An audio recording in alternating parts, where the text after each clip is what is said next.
क्या सच में श्री कृष्ण मुस्लिम थे? आज सोशल मीडिया पर यह दावा लाखों बार देखा और साझा किया जा रहा है। कुछ लोग पूरे विश्वास के साथ कहते हैं कि श्री कृष्ण मुस्लिम थे।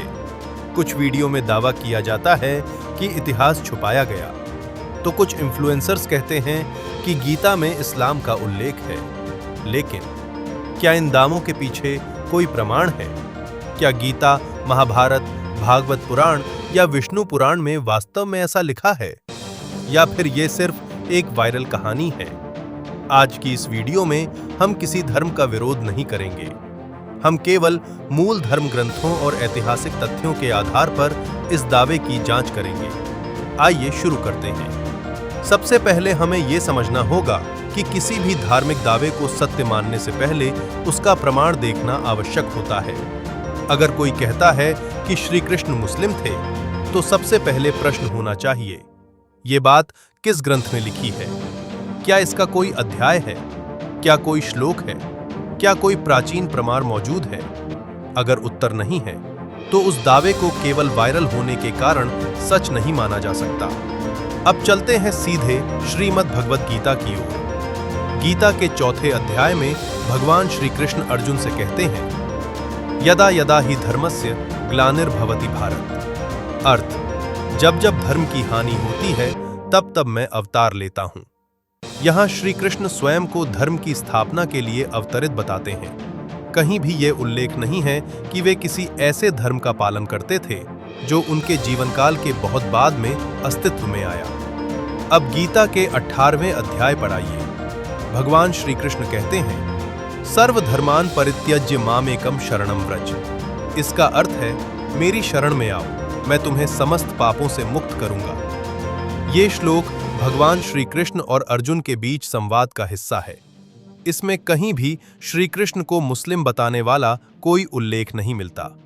अब महाभारत की बात करते हैं। महाभारत में श्री कृष्ण का पूरा जीवन वर्णित है।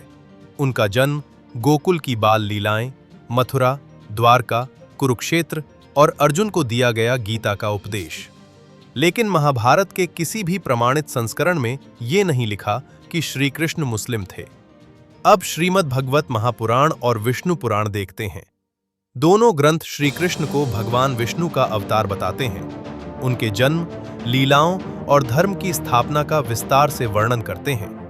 लेकिन इनमें भी ऐसा कोई उल्लेख नहीं मिलता कि श्री कृष्ण किसी दूसरे धर्म के अनुयायी थे। अब इतिहास की बात करते हैं।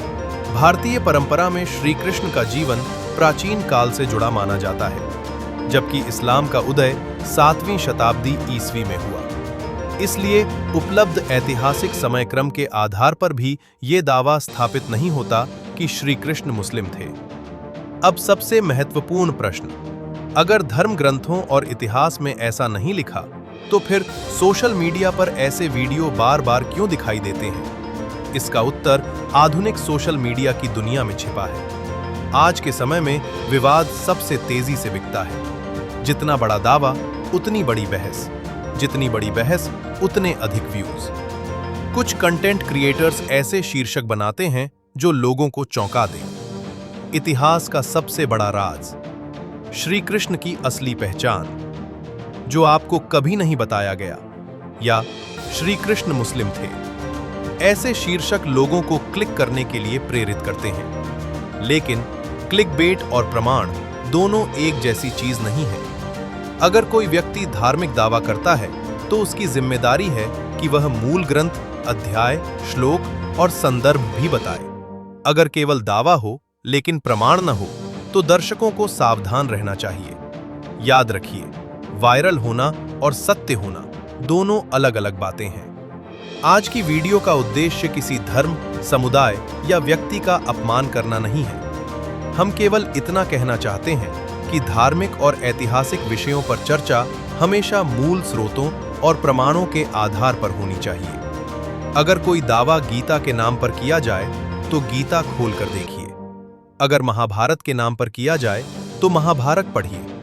अगर पुराणों के नाम पर किया जाए, तो उनके मूल संदर्भ देखिए, क्योंकि सत्य भावनाओं से नहीं, प्रमाणों से सिद्ध होता है।